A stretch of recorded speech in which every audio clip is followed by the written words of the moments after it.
তাইলে বাবা মানুষের বাহিরে আপনি আল্লাহও পাইবেন না, মানুষের বাহিরে শয়তানও পাবেন না। তাই আমার মুর্শিদ বলছে মানুষের বাইরে শয়তানও নাই, মানুষের বাহিরে আল্লাহও নাই। মানুষ আল্লাহর রহস্য, মানুষ শয়তানেরও রহস্য।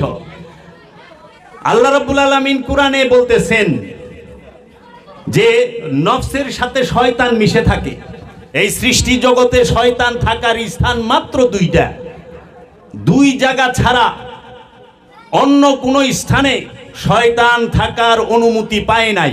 এই তৌহিদ রাজ্যে একত্ববাদের ভিতরে আল্লাহর এই সমস্ত তৌহিদ রাজ্যের মধ্যে শয়তান থাকার স্থান নাই। শয়তান থাকার স্থান মাত্র দুইটা স্থানে। সেটা কি? একটা জিনের অন্তর, একটা মানুষের অন্তর। আল্লাহ স্পষ্ট কোরআনে বইলা দিছে সূরা নাসে, কুল আউযু বিরাব্বিন নাস মালিকিন নাস ইলাহিন নাস মিন শাররিল ওয়াসওয়াসিল খান্নাস আল্লাযী ইউওয়াসউইসু ফি সুদুরিন নাস। সুদুর ইন্নাস, মানুষের অন্তরে শয়তান খান্নাস রূপে বসবাস করে। শয়তান কোন রূপে বসবাস করে? মানুষের অন্তরে খান্নাস রূপে।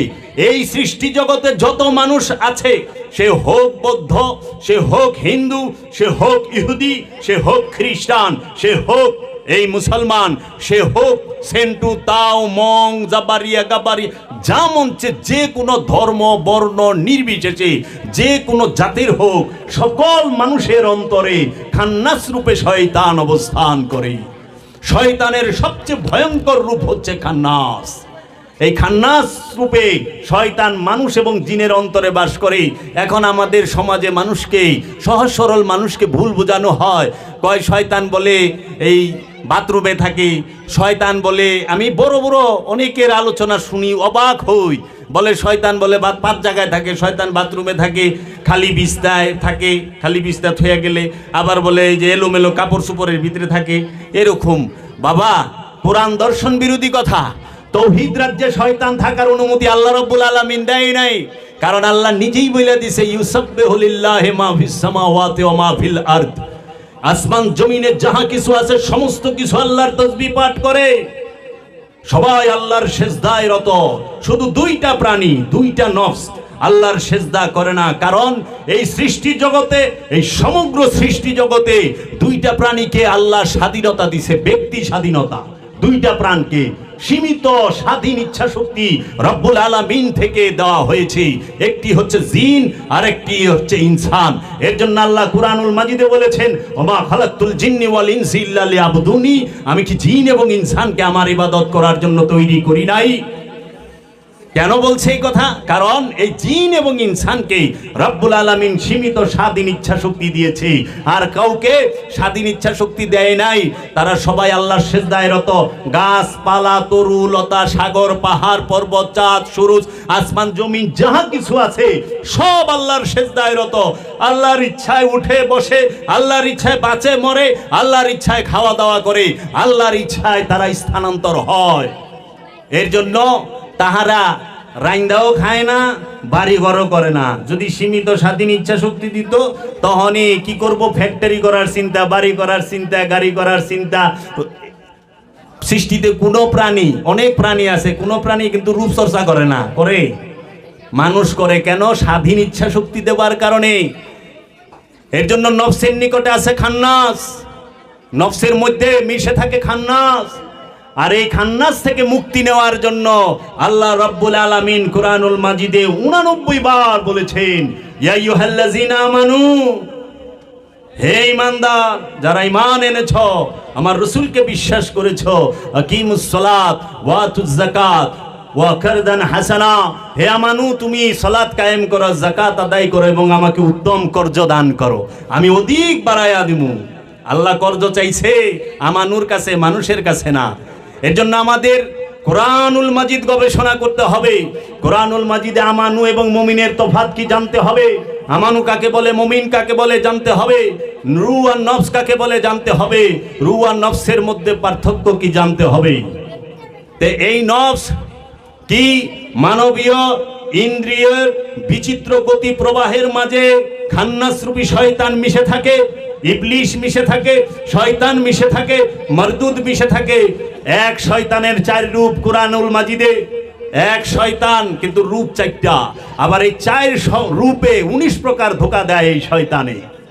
কুরআনুল মাজিদ স্পষ্ট বলে দিয়েছে যে এক শয়তান, এই শয়তানের যে 4 রূপ কোরআনে তাও বলে দিয়েছে। আমরা পড়ি আউযু বিল্লাহি মিনাশ শাইতানুর রাজিম, শয়তান মিন শাররিল ওয়াসওয়াসিল খান্নাস, খান্নাস।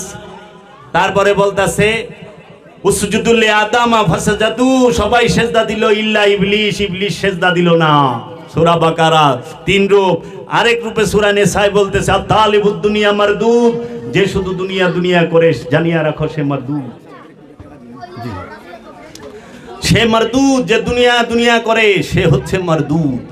এই মারদুদ যাহারা, তারা শুধু টেকা টেকা মাল মাল করে। দেখবেন দুনিয়ার বাড়ি গাড়ি টাকা পয়সা হয়েছে, ক্ষমতা হয়েছে, তারপরেও এগো খিদা থামে না, তারপরেও আর কিছু হইবার চায়, এগো খিদা থামে না। এর জন্য এই নফস সম্পর্কে আল্লাহ বলতেছেন, আমি কেন এতটি কথা বলতেছি, আমার একটা মূল উদ্দেশ্য আজকে। সেই উদ্দেশ্যটা হলে সমাজে বলে থাকে যে একটা মানুষ মারা গেলে দেখবেন মাইক দিয়ে অ্যানাউন্স করা হয়, যারা শিক্ষিত তাহারা, যারা আরবি লাইনে শিক্ষিত আলেম উলামা তারাও বইলা থাকে এই কথাটা, ভুল দর্শনটা চালু করে। সেটা কি, যে আমাদের যেরকম আপনাদের এই গ্রামের নাম ইসলামপুর, ইসলামপুর পূর্বপাড়া নিবাসী, এরকম কথার কথা বলি, ইসলামপুর পূর্বপাড়া নিবাসী আব্দুল রাজ্জাক সাহেব এইমাত্র ইন্তেকাল করিয়াছেন। ইন্না লিল্লাহি ওয়া ইন্না ইলাইহি রাজিউন। আমরা তার রুহের মাগফিরাত কামনা করি, বলে না, রুহের মাগফিরাত কামনা করি। এই রুহের মাগফিরাত কামনাকারী এই কথাটা বলা কোরআন বিরোধী কথা, কোরআন দর্শন বিরোধী কথা।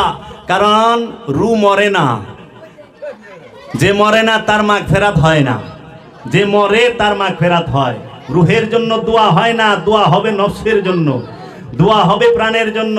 এই বিষয়টা রু কি আর নফস কি সেই সম্পর্কে আজকে বলবো। আল্লাহ রাব্বুল আলামিন কুরআনুল মাজিদে বলতেছেন ওয়ালাকিন কানু আনফুসাহুম ইয়াজলামুন। আল্লাহ বলতেছেন এবং তাহারা আমাদেরকে জুলুম করে না, বরং তাহারা আপন নফসকেই জুলুম করে। দেখেন, আমি প্রথম বললাম আল্লাহ বলতেছে তোমরা তোমাদের নফসকে ভুলিয়া যাইতেছ। 2 নম্বরে আল্লাহ বলতেছেন যে তোমরা তোমাদের নফসকে জালিম করো, অত্যাচার করো। আবার বলতেছেন আল্লাহ রাব্বুল আলামিন তোমরা তোমাদের নফসকে প্রতারিত করো। তাহলে প্রতারিত কে হয়? নফস। জুলুম কার উপরে হয়? নফসের উপরে। ভুইলা কারে যাই? নফসরে। আবার আল্লাহ বলতেছেন এবং তাহারা নিজেদের নফস ব্যতীত ধ্বংস করে না। ধ্বংস কে হয়? নফস। আল্লাহ বলতেছেন কুরআনুল মাজিদে। তারপর আল্লাহ বলতেছেন কাদ খাসিরু আনফুসাহুম, নিশ্চয় তাহারা আপন নফসের ক্ষতি করিয়াছে। তাহলে ক্ষতি কে হয়? নফসে। ক্ষতি কার হয়? নফসের। রুহের ক্ষতি আছে? নাই। নফসের রুহের উপরে জুলুম করন যায় না, নফসের উপরে জুলুম করন যায়। নফসের উপরে জুলুম করে, নফসের উপরে কেমনে জুলুম করে এটা বুঝে না। আমরা সমাজে বুঝি আজকে আমার একটা জিনিস আছে, এই জিনিসটা যদি আপনি ছিনায় নিয়ে যান, যে আপনি আমার উপরে জুলুম করলেন, আমি নিরীহ, আপনি আমাকে আঘাত করলেন, আপনি আমার উপরে জুলুম করলেন, কিন্তু আমি নিজে আমার উপরে কেমনে জুলুম করি এইটা তো মাথায় ধরে না। নিজে নিজের উপরে কেমনে জুলুম করে? আমি তো নিজেরে ভালো খাওয়াইতেছি, ভালো পড়াইতেছি, ভালো জায়গায় ঘুমাইতেছি, ফ্রেশভাবে চলাফেরা করতেছি, কিন্তু নিজের উপরে জুলুম কেমনে করতেছি এইটা মাথায় ধরে না। এইটা বুঝার জন্যই আল্লাহর ওলির সহবতে যাইতে হবে, আল্লাহর রসুলের সহবতে যাইতে হবে। এইটা বুঝার জন্যই ওলিয়ে কামেলের কাছে বায়াত হইতে হবে। এইটা বুঝার জন্যই ওলিয়ে কামেলের সহবতে থাকতে হবে, তার অনুসরণ করতে হবে, আল্লাহর রসুলের অনুসরণ করতে হবে, কোরআন গবেষণা করতে হবে যে কিভাবে নিজের উপরে, নিজের নফসের উপরে জুলুম করি। আর এই নফসি কি, সারাটা জীবন পার করে দিলাম, চুল দাড়ি পাইকে গেল গা, সারা জীবন হেলায় হেলায় পার করে দিলাম, জানলামই না নফস কারে কয়। নিজেরই তো জানি না ইবাদত করুম কোন সময়, আগে নিজেরে জানি তারপরে তো ইবাদত। তাই জান শরীফ শাহ সুরেশ্বরী বাবা বলেছেন নূরে হকে হক আছে, হক চিনো আগে, পারো যদি আবাদত করো শেষ ভাগে, না চিনিয়া আবাদত করিবে কাহার, ভূতের বন্দিগি হবে হবে না খোদার। নূরে হকে হক আছে, হক চিনো আগে, পারো যদি আবাদত করো শেষ ভাগে, না চিনিয়া আবাদত করিবে কাহার, ভূতের বন্দিগি হবে হবে না খোদার। আগে জানো তারপরে ইবাদত করো কামে লেগে যাইব। জানেই না সারা জীবন সূরাতুল ফাতিহায় পড়লাম, সারা জীবন সূরাতুল ফাতিহায় রব্বুল আলামিনের সামনে দাঁড়ায় বললাম ইহদিনাস সিরাতাল মুস্তাকিম, ইহদিনাস সিরাতাল মুস্তাকিম সিরাতাল্লাযিনা আনআমতা আলাইহিম। ইহদিনা, আমাকে দান করেন সিরাত, রাস্তা, পথ, আল মুস্তাকিম, আল একমাত্র, মুস্তাকিম মানে সঠিক, একমাত্র সঠিক পথ আমাকে দান করেন হে আমার রব। আপনি সেই রব যে আমাকে একমাত্র সঠিক পথ দিতে পারবেন। তখন যা বলতেছে সিরাতাল্লাযিনা আনআমতা আলাইহিম, হে আমার রব আপনি তাদের পথ আমাকে দান করেন যারা আপনার থেকে পুরস্কার পেয়েছি, আপনার থেকে এনাম পেয়েছি, আপনার থেকে পুরস্কার প্রাপ্ত যারা, তাদের পথ। আল্লাহ পুরস্কার কাকে দিয়েছেন? আল্লাহ সূরাতুল নিসায় বলতেছেন আনামাল্লাহু আলান নবিয়িনা ওয়াস সিদ্দিকিনা ওয়াস শুহাদায়ে ওয়াস সালিহিন। আমি পুরস্কার দিয়েছি কাকে? নবীনদেরকে, রাসূলদেরকে এবং সিদ্দিকিনদেরকে, শুহাদাদেরকে। আল্লাহর পুরস্কার প্রাপ্ত। সারা জীবন আমরা আল্লাহর কাছে সিরাতাল মুস্তাকিম চাইলাম। জানেন সারা কোরআনে 114টা সূরা আছে। এই কোরআনের 114 সূরার উম্মুল সূরা হচ্ছে সূরাতুল ফাতিহা। এই সূরাতুল ফাতিহার সর্বশ্রেষ্ঠ ফরিয়াদ হচ্ছে রবের সামনে দাঁড়িয়ে একজন মুসল্লি বলেন, একজন আমানু বলেন ইহদিনাস সিরাতাল মুস্তাকিম সিরাতাল্লাযিনা আনআমতা আলাইহিম। আমরা এর অর্থ বুঝি না, আমরা এর অর্থ জানি না যে ইহদিনাস সিরাতাল মুস্তাকিম, হে আমার রব তুমি আমাকে সিরাতাল মুস্তাকিম দান করো। আল্লাহর কাছে সর্বশ্রেষ্ঠ ফরিয়াদ একজন আল্লাহর রসুলের সন্ধান লাভ করা, একজন ওলিয়ে কামেলের সন্ধান লাভ করা। একজন ওলিয়ে কামেল আল্লাহর রব্বুল আলামিন মেহেরবানি করে তার বাড়ি পর্যন্ত, তার আস্তানা পর্যন্ত আমি অধমকে, আমি পাপীকে পৌঁছে দেবে এই সিরাতাল মুস্তাকিম। আজকে এই সিরাতাল মুস্তাকিমের অর্থ না বোঝার কারণে আমরা ইবাদত করি, কিন্তু আমরা সিরাতাল মুস্তাকিমের বিরোধিতা করি, এই সিরাতাল মুস্তাকিমদের অত্যাচারিত করি। এই পৃথিবীর বুকে আজকে যারা সিরাতাল মুস্তাকিম রূপে আগমন করেছেন, রবের তরফ হতে মনোনীত হয়েছেন, তাদেরকে আমরা বিভিন্নভাবে কথার দ্বারা, কর্মের দ্বারা, যে কোনো ভাবে আমরা আঘাত করতেছি, অত্যাচার করতেছি। কিন্তু এই সিরাতাল মুস্তাকিমেরা কখনোই আমাদেরকে অভিশাপ দেয় না, বদদোয়া দেয় না। এই সিরাতাল মুস্তাকিমের মানে আমরা বুঝি না। এই সিরাতাল মুস্তাকিম সালাতে দাঁড়ায় চায় না। এই সিরাতাল মুস্তাকিম পাইলে সিরাতাল মুস্তাকিমের সাথে সালাত করে। সিরাতাল মুস্তাকিমকে অনুসরণ করার নাম হচ্ছে সালাত। সিরাতাল মুস্তাকিমের গোলামি করার নাম হচ্ছে সালাত। সিরাতাল মুস্তাকিমের পায়রবি করার নাম হচ্ছে সালাত। আল্লাহর ওলিদের গোলামি করার নামই সালাত। আল্লাহর রসুলের গোলামি করার নামই সালাত। আল্লাহর রসুলের মহব্বত করার নাম সালাত। আর আজকে সিরাতাল মুস্তাকিমকে আমরা বুঝতে পারি না। আমরা সারা জীবন শুধু চাইয়া গেলাম। দেখেন আল্লাহর কাছে কিন্তু আমরা চাই না যে হে আল্লাহ আমাকে অঢেল সম্পদ দান করো, সিরাত আল মাল, আমারে একমাত্র মালের পথ দেখান। আল্লাহ আমরা কই না সিরাত আল ক্ষমতা, ক্ষমতার পথ দেখাইবার কই, টাকার পথ, সম্পদের পথ দেখাইতে কই আল্লাহ রে না। আমরা বলি কি আমাদেরকে একমাত্র সঠিক পথ দান করেন, যেই পথে আমার আগে পূর্বে যারা ছিল তারা চলে আপনার কাছ থেকে পুরস্কার পেয়েছে। এই সিরাতাল মুস্তাকিমই হচ্ছে আল্লাহর নবীগণ, এই সিরাতাল মুস্তাকিম হচ্ছেন আল্লাহর রাসূলগণ, এই সিরাতাল মুস্তাকিম হচ্ছেন আল্লাহর ওলিগণ। এই সিরাতাল মুস্তাকিমের অনুসরণ করতে হবে। আর এই সমস্ত সিরাতাল মুস্তাকিমের পিতা হচ্ছে সরকারে দু আলম আবুল কাসেম মুহাম্মদ সাল্লাল্লাহু আলাইহি ওয়াসাল্লাম। এই সিরাতাল মুস্তাকিমের কাছে বায়াত হইতে হয়। বায়াত না হইয়া সালাত করা যায় না। কারণ আগে সিরাতাল মুস্তাকিম প্রাপ্ত হন। সারা জীবন খালি আল্লাহর কাছে ফরিয়াদ কই রয়ে গেলেন ইহদিনাস সিরাতাল মুস্তাকিম, ইহদিনাস সিরাতাল মুস্তাকিম। চুল দাড়ি পাইকা গেল, তারপরে কয় ইহদিনাস সিরাতাল মুস্তাকিম। তাহলে সিরাতাল মুস্তাকিমরে অনুসরণ করবেন কবে? সারা জীবন তো চাই গেলেন ইহদিনাস সিরাতাল মুস্তাকিম। সিরাতাল মুস্তাকিম যারা, তারা সামন দিয়ে হাইটে গেল, তাদেরকে অকথ্য ভাষায় ভণ্ড বলে, এই বলে, সেই বলে। নাউজুবিল্লাহি মিন জালিক। আল্লাহর ওলির সাথে বেদবি কইরো না বাবা, আল্লাহর রসুলের উপরে নির্যাতন কইরো না। রসুলদের উপরে, নবীদের উপরে যারা নির্যাতন করেছে তারা ধ্বংস হয়ে গেছে। আল্লাহর ওলিদের উপরে যারা নির্যাতন হয়ে গেছে, করেছে তারা ধ্বংস হয়ে গেছে। একটু খুঁজলে দেখো, ধ্বংস খালি টাকা পয়সা না থাকলেই হয় না, ধ্বংস অনেকভাবে হওয়া যায়। সবচেয়ে বড় ধ্বংস সে যার নফসের সাথে খান্নাস রূপী শয়তান চিরতরে স্থায়ী হয়ে রয়েছে, সে হলো মহাধ্বংস। দ্বিতীয় ধ্বংস যাকে রব্বুল আলামিন অঢেল সম্পদ এবং ক্ষমতার মধ্যে ডুবায় রাখে, ওইটা হলো দ্বিতীয় ধ্বংস। খালি ক্ষমতা আর সম্পদ, ক্ষমতা আর সম্পদ। আল্লাহর সবচেয়ে বড় মেহেরবানি সিরাতাল মুস্তাকিম দান করে। আপনি অনেক সৌভাগ্যবান যারা আল্লাহর ওলির কদমে এসেছেন, আপনাদেরকে আল্লাহ সিরাতাল মুস্তাকিম দান করেছে। আল্লাহ সিরাতাল মুস্তাকিম দান করেছে। সম্পদ নাই, দুঃখ নাই, ঘর নাই, দুঃখ নাই, বাড়ি নাই, দুঃখ নাই, পেটে খাওয়ান নাই, দুঃখ নাই, কিন্তু আমার সামনে ওলিয়ে কামেলের চেহারা আছে, ওলিয়ে কামেল আছে। ওলিয়ে কামেলের চেহারা মোবারককে আইনুল্লাহ বলা, ওয়াজহুল্লাহ বলা হয়। ওলিয়ে কামেলের চোখকে আইনুল্লাহ বলা হয়। ওলিয়ে কামেলের হাতকে ইয়াদুল্লাহ বলা হয়। এই ওলিয়ে কামেল যদি আমার সামনে থাকে, আমার সব আছে। আল্লাহর রসুল আমার সব আছে, আমার সামনে, আমার কাছে সব আছে। আমার কাছে আল্লাহর রসুল নাই, কিন্তু সব থাকা সত্ত্বেও কিচ্ছু নাই। কারণ এই দুনিয়া হচ্ছে মাতাউল গুরুর। কোরআন বলছে এই দুনিয়া হচ্ছে মাতাউল গুরুর। এটা ধোকার রং ব্যতীত আর কিছুই না, ধোকার রং ব্যতীত কিছুই না। শিশু তার সুখ খুঁজে কোথায়? কিশোরকালে। কিশোর তার সুখ খুঁজে যৌবনকালে। যুবক তার সুখ খুঁজে মনে হয় বিয়ে শাদী করলে পরে। বিয়ে করছে দনম জাহান্নাম হয়ে গেছে গা, খাইছি মারামারি, অভাব অনটন লাগছে। কয় যজ্ঞা বউ ভাগলামি করে, জামাই ভাগলামি করে, পোলা পান তো একটা হইলে ঠিক হয়ে যাব। মই মুরব্বীরা কারণে পোলা পান হয়েছে, অশান্তি আরও বাড়ছে। অনেক সুখ তো হেন নাই। লাস্টে চিন্তা করে না রে সুখ মনে হয় বুড়া হইতে গেছি, সুখ জান্নাতেই আছে।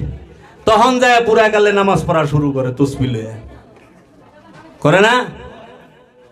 তাই মাতাল রাজ্জাক দেওয়ান উনি একজন আল্লাহর ওলি, তিনি বলছেন রসে বাতে সর্দি কাশে হইয়া গেছে হাঁপানি, জীবন খাতার শূন্য পাতায় লাই গেছে টানাটানি। বুড়া কালে রসে বাতে সর্দি কাশে হইয়া গেছে হাঁপানি, জীবন খাতার শূন্য পাতায় লাইগে গেছে টানাটানি। কেউ কয় মক্কা যাইতে বেশি সময় নাই হাতে, 2 দিনেতে তাবলিগেতে কলমা পড়ে না যে হাল। কারণ বুড়া বয়সে কলমা মুখস্থ হয় না, মাথায় ধরে না তো। বুড়া বয়সে কি ধরবো, ধরে না। তখন বলি যে আমি দিয়া ইসলামের দুহাই বেকার গুড়ি খাই, দাড়ি টানি তসবি জুলাই, আল্লাহ কই ভুলাইয়া গাল। চিরবাস্তব কথাগুলো বলে গিয়েছে। ইবাদত করবা যৌবন কালে, ইবাদতের সময় যৌবন কালে। হলুদ গাভীকে জব করতে হবে, এই হলুদ গাভী জব করতে হবে। যৌবন কালের ইবাদত রবের কাছে গ্রহণযোগ্য। বুড়া কালে কি ইবাদত করব জানলেই তো টানাটানি। কারণ বুড়া বয়সে দেহটা নফসের উপরে ভারী হয়ে যায়, এই দেহটা অনেক ভারী হয়ে যায় নফসের জন্য। এই নফসকে চেনো, নফসকে জানো। নফসকে চিনতে হইলে আল্লাহর ওলি লাগবো, নফসে জানতে হইলে আল্লাহর ওলি লাগবো। আল্লাহর ওলি কি শিখাবে? দায়মি সালাত, অনুষ্ঠান না। দায়মি সালাত ছাড়া নফসকে চেনা যায় না। দায়মি সালাত করতে হবে, দায়মি সিয়াম করতে হবে, দায়মি যাকাত দিতে হবে, দায়মি কুরবানি করতে হবে। এর জন্য মানুষের নফসের কুরবানি একবার, আর আনুষ্ঠানিক কুরবানি প্রতি বছর। নফস আমিত্বকে কুরবানি করবে তার জিন্দিগিতে একবার, সারা জীবন অনন্তকালে একবার। আমিত্বের কুরবানি, আমিত্বের যাকাত অনন্তকালের মধ্যে একবার দিতে হয়। আর সিয়াম, আত্মসংযম, এটা তো চিরকাল। আনুষ্ঠানিকতা যেইটা, সেইটা হচ্ছে একটা নির্দিষ্ট মাস, এটা সবাই করতে পারে। কিন্তু হাকিকি সিয়াম চিরকাল, আত্মসংযম সবাই করতে পারে না। একমাত্র আল্লাহর ওলিরা করে, সাধকেরা করে, যারা জীবনে কোনো পাপ কর্মই করে না। এই বিষয়গুলো বুঝতে হবে। তাহলে জন্মায় কে? নফস। কোরআন কি বলছে? কুল্লু নফসুন যায়কাতুল মাউত, প্রত্যেক নফস মৃত্যুর স্বাদ গ্রহণ করব। মৃত্যুর স্বাদটা কে গ্রহণ করবে? নফস। মৃত্যুতে নফস ধ্বংস হবে না, স্বাদ গ্রহণ করবে। আর ধ্বংস কে হবে? ধ্বংস হয় এই দেহটা। 40 দিন, 2 মাস, 3 মাস মাটিরটা মাটির সাথে, পানিরটা পানির সাথে, আগুনেরটা আগুনের সাথে, বাতাসেরটা বাতাসের সাথে মিলা, একদম মাটির সাথে মিলা যায় দেহ। প্রাণ কি মিলা যায়? যদি প্রাণ মিলা যায়, জাহান্নামে কে যাইব? জান্নাতে কে যাইব? হাসরের মাঠে কে আইব? পুল সিরাত কে পার হবে? মিজানে কে উঠবে? মিজান কাকে বলে? পুল সিরাত কাকে বলে? একবার কি গবেষণা করেছি? না, সারা জীবন শুধু গদবাদা কথা শুনে গেলাম, কিন্তু কুরআনুল মাজিদে পুল সিরাতের কি দর্শন সেটা জানলাম না। আল্লাহ রাব্বুল আলামিন কুরআনুল মাজিদে বলেছেন, দেখো কিভাবে তাহারা তাদের নফসের উপরে মিথ্যা আরোপ করে। মিথ্যা কার উপরে আরোপ করা হয়? নফসের উপরে মিথ্যা আরোপ করা হয়, নফসের উপরে। উনজুরু কাইফা কাযাবু আলা আনফুসিহিম, দেখো তাহারা কিভাবে তাহাদের নফসের উপরে মিথ্যা আরোপ করে। তারপরে আল্লাহ রাব্বুল আলামিন কুরআনুল মাজিদে বলতেছেন, অথচ তাহারা নিজেদের নফসকে বিপথগামী করেছে, তাহারা তা অনুভব করে না। ওয়ামা ইউদলুনা ইল্লা আনফুসাহুম ওয়ামা ইয়াশউরুন, অথচ তাহারা নিজেদের নফসকে বিপথগামী করিয়াছে, তাহারা তা অনুভব করে না। কোরআন আল্লাহ বলতেছে নফসকে বিপথগামী, নিজেই নিজেকে বিপথগামী করি। দোষ দেই আল্লাহ, আমি কি করছি আমার এরকম করলা। আল্লাহ কোনোদিন কার উপরে জুলুম করেন। আল্লাহ কোরআনে কয়ে দিছে, তুমি যাহা অর্জন করো তোমাকে তাহাই দেওয়া হবে। জাররা পরিমাণ করে থাকলে জাররা পরিমাণই দেওয়া হবে। ভালো করলে ভালোই দেওয়া হবে, খারাপ করলে খারাপ দেওয়া হবে। কারণ আল্লাহুস সামাদ, আল্লাহ হচ্ছে মহা নিরপেক্ষ। আল্লাহ কাহার উপরে জুলুম করে না, কারণ আল্লাহ রহমান, আল্লাহ রহিম, আল্লাহ গফুর, আল্লাহ সে অনন্ত সীম দয়ালু। সে কখনো কাহার উপরে নির্যাতন জুলুম করে না। আমরা নিজেরা নিজেদেরকে জাহান্নামে ফালাই, আমরা নিজেরা নিজেদের জান্নাত তৈরি করব। নিজের জান্নাত নিজের তৈরি করতে হবে। তাই আল্লামা ইকবাল বলেছেন, দয়ারে ইশক মে আপনা মাকাম পায়দা কর, তুমি তোমার আপন মুর্শিদের ধ্যানে, আপন মুর্শিদের মোহব্বতে নিজের রাজ্য তৈরি করো। তেরা তরিকা আমিরি নহি ফকিরি হ্যায়, তোমার যে রাস্তা এটা ধনী, এই বাদশাহী না, আমিরি না, ফকিরি। ফকির কি এই ভিক্ষুক না, ফকিরি মানে হচ্ছে খান্নাস মুক্ত নফস, পবিত্র নফসের অধিকারী হওয়া, আল্লাহর ওলি হওয়া, আল্লাহওয়ালা হওয়া। তোমার তরিকাটা হচ্ছে ফকিরি। যাহা হে তেরে লিয়ে তু নেহি যাহা কে লিয়ে, এই পৃথিবীটা তোমার জন্য তৈরি হয়েছে, তুমি এই পৃথিবীর জন্য তৈরি হও নাই। এর জন্য দেখবেন সমগ্র পৃথিবীর যত সৃষ্টি আছে, সমগ্র সৃষ্টিগুলো আমাদের সেবা করতেছে। গাছ ফল দিচ্ছে, পশু পাখি তারা মাংস দিচ্ছে, দুধ দিচ্ছে, তারা আমাদেরকে সেবা করে যাচ্ছে সমগ্র। তাই আল্লামা ইকবাল বলছে, কি হক সে ফেরেশতোं ने इकबाल की गम्माजी गुस्ताख है करता है फितरत की हिमाबंदी। কোন অধিকার ইকবালের কাছে ফেরেশতা পাঠানো হয়েছে? কারণ আমি যে গুস্তাখি করি, ভুল করি, এটা তো আমার স্বভাবের সাথে আল্লাহ তৈরি করে দিয়েছে। কারণ আল্লাহ নিজেই বলছে, ইন্নাল ইনসানা খুলিকা হালুয়ান, নিশ্চয়ই আমি মানুষকে তৈরি করছি অস্থির চিত্ত দিয়া, মানুষকে আমি কৃপণ বানায়া তৈরি করছি, মানুষকে আমি লোভী কইরা তৈরি করছি। তো এটা আমার কি দোষ? আমাকে তো আল্লাহ এইভাবে বানাইছে, আল্লাহ আমাকে এইভাবেই বানাইছে। তখন তিনি বলেছেন যে আমি ইকবাল এই সমস্ত সৃষ্টি রাজ্য তোমার সেবায় নিয়োজিত। তাই বলছে যে আদম কো শিখাতা হে আদাবে খোদাবন্দি, সমগ্র সৃষ্টিকে শিখাইছে আদমকে তাজিম করা, সমগ্র মাখলুককে শিখাইছে আদমকে তাজিম করা।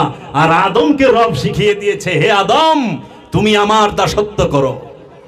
আমার দাস আদম, আদম হচ্ছে আল্লাহর বান্দা, আল্লাহর দাস, যাকে আল্লাহ নিজে বলছে আদম আমার বান্দা। কোরআন খুইলেন, ইব্রাহিম আমার বান্দা, সলেহিনদের মধ্যে অন্যতম, ঈসা আমার বান্দা, মূসা আমার বান্দা, ইয়াহিয়া আমার বান্দা, জাকারিয়া আমার বান্দা, নূহ আমার বান্দা, সুলাইমান আমার বান্দা, ইদ্রিস আমার বান্দা, শোয়েব আমার বান্দা। কেন বলছে আল্লাহ রাব্বুল আলামিন এই সমস্ত আম্বিয়া আলাইহিস সালাতু ওয়াস সালামকে আল্লাহর বান্দা? কারণ তারা আল্লাহর দাসত্ব করেছে। কিন্তু আমার মতো পাপীরে কিন্তু আল্লাহ বান্দা কয়ে ডাকে নাই। আমি কই আমি আল্লাহর বান্দা, আল্লাহ কিন্তু কয় না জাবের আমার বান্দা। আমি কম এইটাই তো স্বাভাবিক, আমি আল্লাহরে ডাকুম এইটাই স্বাভাবিক। কিন্তু আল্লাহ যখন আমাকে ডাক দিবে তখন যায়া বাত তো কুছ और है, এটা তো অন্য কিছু আছে, যে আল্লাহর প্রিয় মাহবুব হয়ে গেছে। এই জন্য আল্লাহ বান্দা কয়ে ডাক দিয়েছে। বান্দা অনেক ঊর্ধ্বের বিষয় বাবা। বান্দাকে আল্লাহ মেরাজে নিছে, বান্দাকে আল্লাহ কোরআন দিয়েছে, কোরআন নাজিল হয় বান্দার উপরে। কোরআনের দলিল দেখেন, সূরা বনী ইসরাঈলের 1 নম্বর আয়াতে বলতেছে, সুবহানাল্লাযী আসরা বিআবদিহি লাইলাম মিনাল মসজিদুল হারাম ইলাল মসজিদুল আকসা। সুবহানাল্লাযী আসরা বিআবদিহি, ভাসমান সেই সত্তা যিনি তার বান্দাকে রাত্রিকালীন ভ্রমণে মসজিদুল হেরেম থেকে মসজিদুল আকসায় ভ্রমণ করাইলো, মেরাজ করাইলো।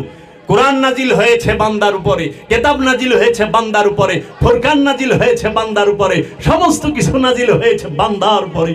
এই বান্দা অনেক বড় দরজা, আমরা বুঝতে পারি না। আর এখন যে শয়তান যুক্ত, সেও নাকি বলে আল্লাহর বান্দা।